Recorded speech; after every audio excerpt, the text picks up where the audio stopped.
This is our stressed skin structure. It's a quarter layer of plywood on top, a quarter layer of plywood on the bottom, and a honeycomb structure of 1x in between to give it that rigidity. As you can see, it's very strong, good in any orientation. We've had these in stock for a long time. They were used for one show and they basically sat in storage since then. Time for me to chop them up and get rid of them. So that's what I'm going to do. I'm going to document getting rid of them and show you some of the internal structure.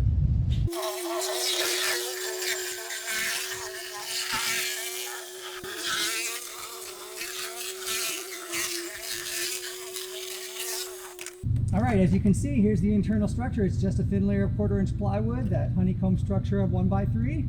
That's super strong. Stressed skin structures come in real handy to make something extra strong while keeping the weight down as much as possible. Now this one sort of crossed the line because this one got to be too heavy to really easily maneuver on stage. As I said in my other video when I was referencing these, I thought these were going to get turned and moved in any direction and get moved around a lot and needed to be stand-upable and structural from any orientation. When they got used in the show, they basically just sat in one spot with one side up and maybe got moved or shuffled around a little bit. In that case, I only needed to make this top structural and then have a support underneath it. If they were going to get used more, they probably could have had some wheels or something.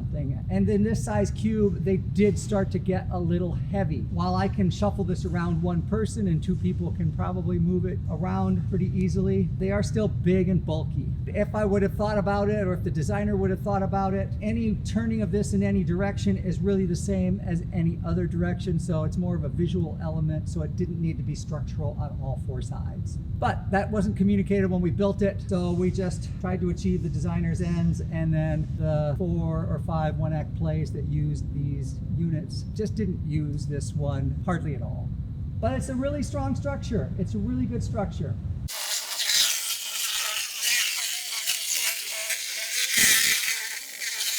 And we're going to pry out a layer of plywood so you can see the full structure.